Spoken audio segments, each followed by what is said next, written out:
narito na naman tayo para sa isang napaka-sweet at nakakakilig na love story nila Kalingap Edu at Ate Viancy. Ulat mo ay aking makilala. Para sa pagpapatuloy ng ating love story ay pumunta ang Kalingap team kasama na si Kalingap Edu sa bahay nila Ate Viancy noong araw na yon dahil dadalawin nila si Ate Viancy para ibigay ang mga binapabigay sa kanya ng mga sponsors.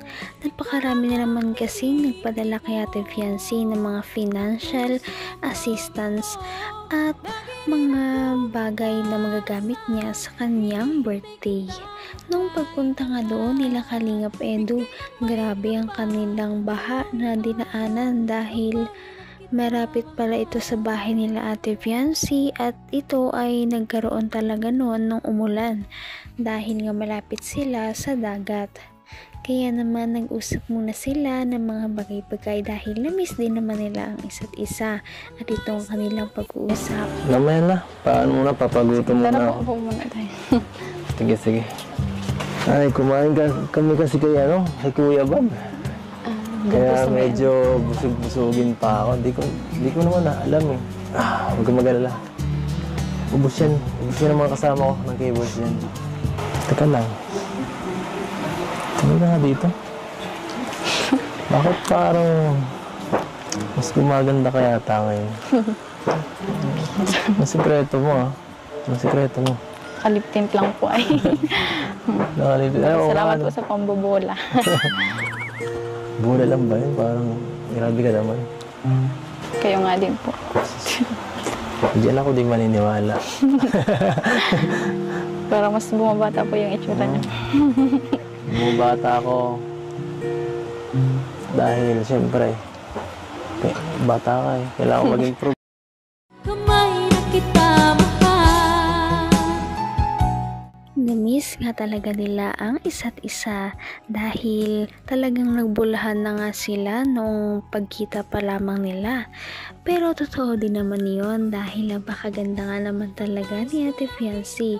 Palagi na lamang siyang blooming kahit anong araw at kahit wala man siyang suot na makeup o meron. At sabi naman ni Ate Viancy na glowing din daw si Kuya Edu noong araw na yon. Siyempre, paano ba naman nakita niya na naman ang kanyang babaeng minamahal. Kaya sino ba naman talaga ang hindi mag-glow kapag ganon?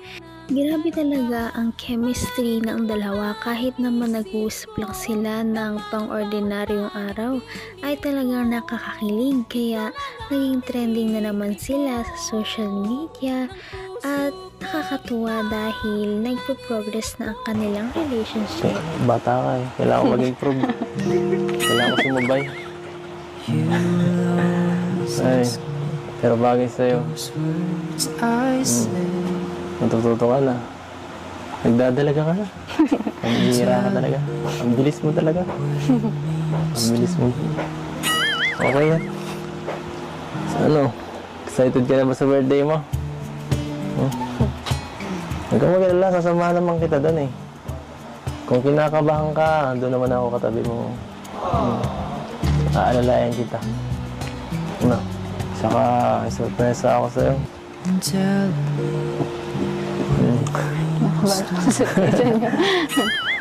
Ano po yun?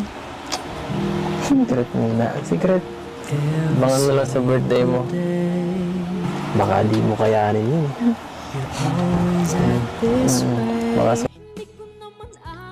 First time nga lang ni Ate Viancy na magkakaroon ng isang party sa kanyang birthday kaya medyo kinakabahan daw talaga siya kung ano ang mga mangyayari sa kanyang karawan.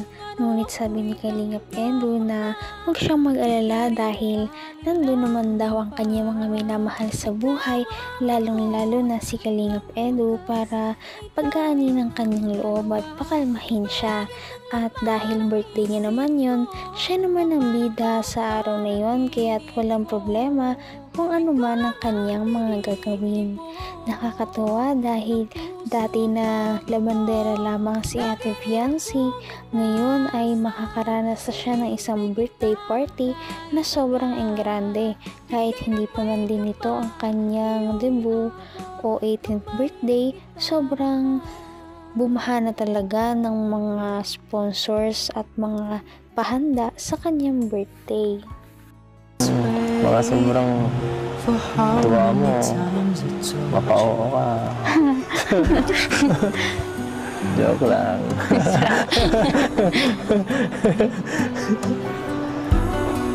Ano? Ay, nako. Fiancé. Grabe yung birthday mo, bongga. Kayo po, bossing. Kamusta ang buhay-buhay? Okay naman. Yung mga ingay lang ng konti, pero wala naman yan. Hindi na lang yung pansinin. Tungkol po saan?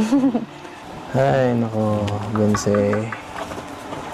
Kunwari ka pa dyan, parang hindi mo alam.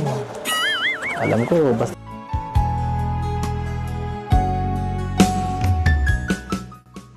Biniro pa nga ni Kalingap Edu si Ate Fiancee na baka sa sobrang tuwa niya o sobrang kaba sa kanyang birthday party, bigla siyang mapa-oo kay Kalingap Edu. Kaya natawa na lamang si Ate Fiancee sa kanyang mga narinig. Nakakatuwa din dahil talagang nilook forward ni Kalingap Edu ang birthday ni Ate Fiancee. Lahat nga excited na kung ano ba talaga ang mangyayari at mga pasabog ng Kalingap team sa darating na birthday ni Ate Fiancee.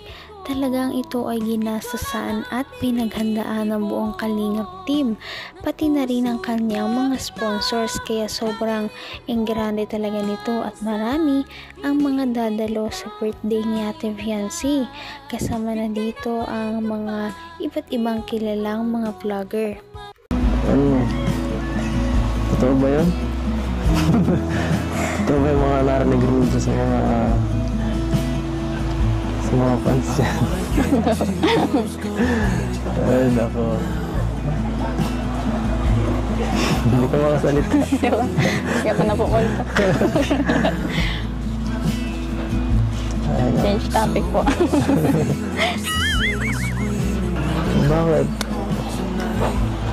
Iniisip mo ba yun? Na-stress ka ba sa mga nakikita mo? Nababasa sa'yo? Hindi po. Galit ka ba sa akin? Galit na galit? Hindi po. Ano pala? May tiwala naman po ako sa inyo. Kaya ako sa'yo eh. Baka talaga. Baka talaga. Hindi ka rin nag-alinlangan pa. Ikaw at ako. Naku, ano kaya yun? Sabi ni Kalingap Edu na meron daw usap-usapan na nagsiselos daw si Ate Fiancee. Ano kaya ang balitang yon? Ngunit sabi naman ni Ate Fiancee na hindi naman daw yun totoo o parang tinatanggi niya na lamang. Siguro ay dahil nahihiya talaga siya kay Kalingap Edu na umamin. Ganun pa man ay sa susunod nating mga upload ay mas marami pa tayong makikitang kulitan moments nilang dalawa bago ang birthday ni Ate Fiancee. At ganun na rin ang birthday vlog ni Ate Fiancee. Kaya't yan ay inyong pakaabangan. Sobrang nakaka-excite ang mga mangyayari.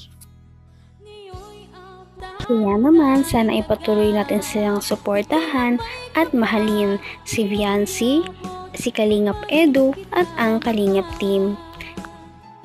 Yun lamang at maraming salamat sa panonood. Abangan natin kung magkakatuluyan ba talaga si Kalingap Edu at Fiancee. Hanggang sa muli. Bye! Ngayon'y abot